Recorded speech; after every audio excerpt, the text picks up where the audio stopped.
What if time itself was a luxury item? Needs to be in 3 countries by sundown. They don't check in. They don't wait. They don't ask permission. While you're removing your shoes at TSA and shuffling through body scanners in your socks, there's a parallel universe of aviation most people will never see. A world where airports have no queues, where jets wait for passengers instead of the other way around, and where a trip from London to Dubai feels less like travel and more like teleportation with leather seats. This is the private jet set. The gap between their reality and yours is wider than you think. And in the next 8 minutes, you'll see inside a world designed to be invisible. But there's one question nobody in this industry wants to answer. Who actually pays for all of this? We're going to find out. The airport is designed to process thousands of people per hour. It's a factory for the sky. A private terminal is designed for exactly 1 person at a time. You drive directly onto the tarmac. Your car pulls up 15 feet from the aircraft stairs, from car seat to jet seat in 90 seconds. No boarding pass, no gate number, no zone. The plane doesn't leave at 10:15. It leaves when you arrive. That shift in power changes everything. You're not a passenger anymore.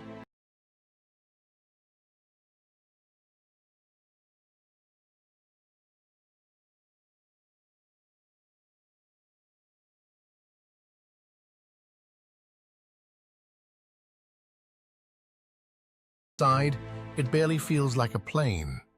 The Gulfstream G650 costs $75 million new, before customization, which adds another 10 to 20 million. Step through that oval door, and you're not in an aircraft. You're in a flying penthouse. Hand-stitched leather, burled walnut, beds with Egyptian cotton sheets. Some cabins have rainfall showers with heated marble floors. Others have bedrooms with closing doors. The largest private jets have conference rooms, full kitchens, and luggage space that rivals a Manhattan studio apartment. Jeff Bezos owns a G650ER.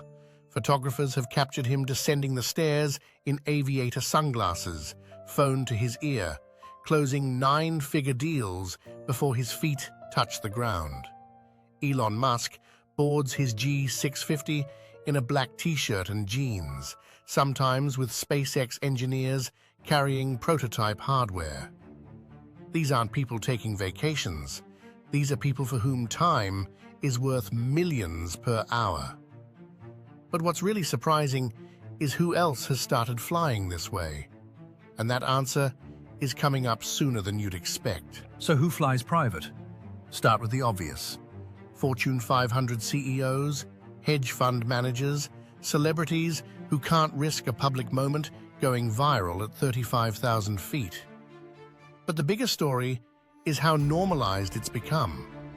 In 2022, private jet flights in the US hit 4.2 million departures, a 22% increase from pre-pandemic levels. During the pandemic, while commercial aviation collapsed and airlines parked entire fleets in the desert, private jet bookings exploded. The wealthy didn't stop moving. They just stopped flying with us. Membership programs like NetJets and FlexJet changed the game entirely. You don't need to buy a $75 million jet. You can buy 25 hours of flight time for around $200,000, still out of reach for most. But suddenly, not just for billionaires.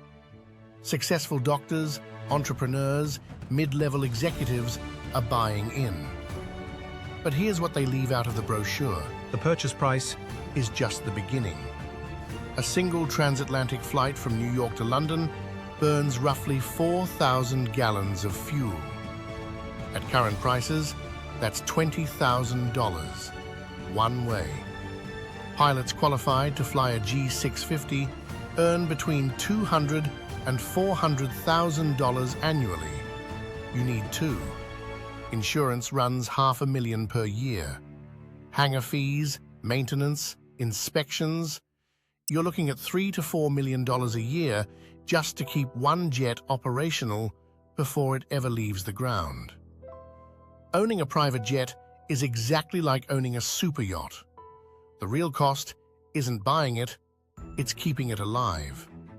And yet, demand has never been higher. Manufacturers can't build them fast enough. Because what buyers are actually purchasing has nothing to do with leather or lobster. It's time. That's what you're paying for. A commercial flight from Los Angeles to New York takes 5.5 hours gate to gate. But the real travel time? Arrive 2 hours early. Security, boarding, taxiing, baggage claim. You're looking at 9 hours minimum. On a private jet, you arrive 20 minutes before departure. You land at Teterboro and your car is on the tarmac. Total travel time, 6 hours. You just bought back 3 hours of your life. Multiply that by 50 trips a year. That's 150 hours, 6 full days. For a CEO billing $5,000 per hour, that recovered time is worth $750,000 annually. Suddenly, the $4 million operating cost makes cold, rational sense. But this math gets considerably darker when you zoom out to what the rest of society is absorbing on their behalf. In January 2023, over 1,000 private jets flew into Davos, Switzerland, for the World Economic Forum. That same week, inside the climate-controlled halls, those same passengers delivered impassioned speeches about carbon reduction targets. The irony wasn't subtle. A single private jet emits 2 tons of carbon dioxide per hour.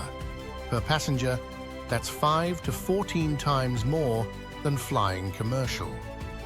In 2023 alone, private jets produced over 15 million tons of carbon emissions, more than the entire annual output of Denmark. And it's accelerating. Some owners buy carbon offsets to balance the math.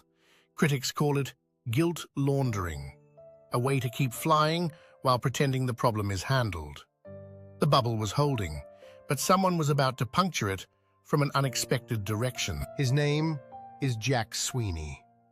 In 2022, this 19-year-old college student created a Twitter bot called @ElonJet that tracked Elon Musk's private jet in real time using publicly available FAA flight data. The account went viral within weeks. Musk personally offered Sweeney $5,000 to take it down. Sweeney refused. Musk increased the offer. Sweeney still refused. Then, Musk bought Twitter and banned him entirely. But the damage was done. The invisible world of private aviation was suddenly visible to millions. Taylor Swift's jet took 170 flights in 2022. Kylie Jenner was savaged online for a 17-minute flight that could have been a 40-minute drive. While inflation crushed middle-class families, celebrities were burning thousands in fuel to skip traffic. The backlash revealed something important. We tolerate wealth. We don't tolerate visible, wasteful excess. And what nobody had looked at yet was what happens to these jets when the wealthy are done with them. Here's the part that never makes headlines. The average private jet is retired after 25 years. And when it is, it doesn't get recycled. It gets abandoned. In California's Mojave Desert, there are graveyards for private jets. Rows of Gulfstreams and Bombardiers, engines stripped, interiors gutted, slowly reclaimed by sand. These aircraft once carried billionaires across continents. Now they're worth less than their scrap components. Because depreciation in private aviation is savage. A $75 million jet loses half its value in 10 years. It was never an asset. It was always a depreciating liability with wings. And yet, every year, more people buy in. order books are full for years ahead. Why? Because there's one thing a private jet provides that no amount of money can buy any other way. And the answer changes how you see this entire industry. That answer is exactly what governments are now trying to legislate against. Privacy, not luxury. Privacy. When you're genuinely famous, not Instagram famous, but tabloid-hunted famous, privacy becomes the scarcest resource on Earth. A private jet isn't about avoiding middle seats, it's about avoiding people entirely. No one filming you sleeping, no one asking for photos, no overheard conversations leaking to competitors. For a CEO mid-acquisition, that silence is worth more than the aircraft itself.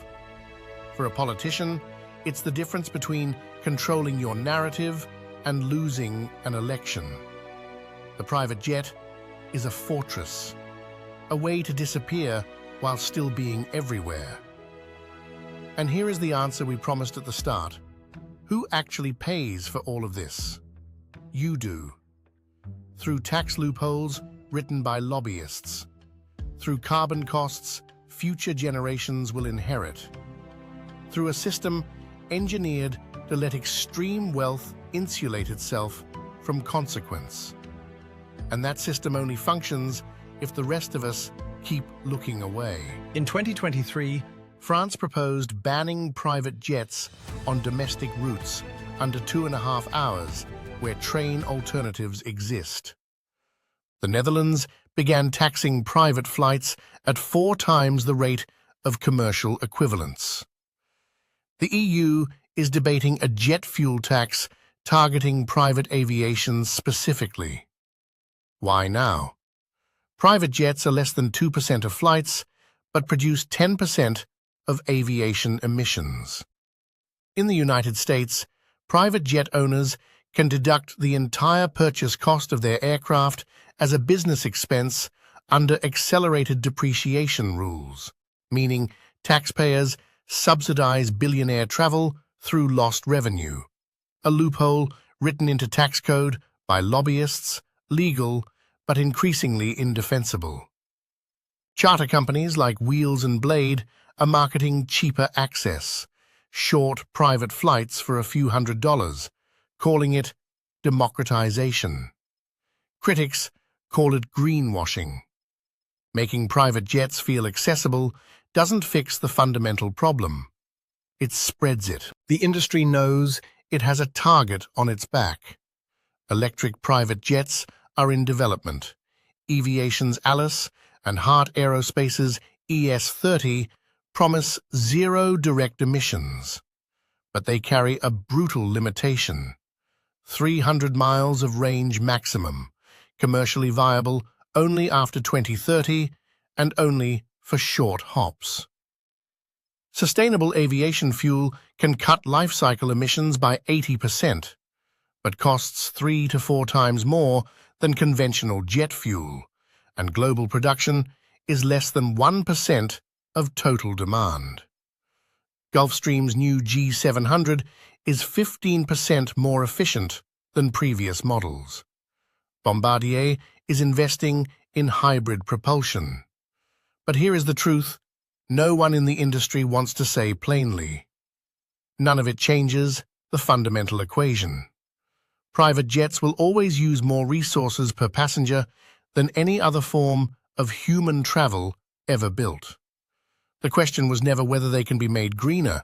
The question is whether they should exist at all. The private jet isn't a mode of transportation. It's a verdict. A verdict on who time belongs to, who bears the cost of convenience, and how far wealth can stretch before the rest of the world is asked to absorb what's left behind. The people in those cabins aren't villains.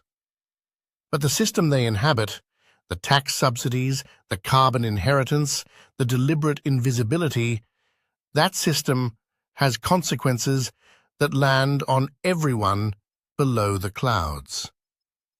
In 2024, Gulfstream reported a backlog worth $9 billion. Demand isn't slowing, it's accelerating. Because once you've built your life around private aviation, going back isn't uncomfortable, it's unthinkable. So they'll keep flying, higher, faster, further from the rest of us.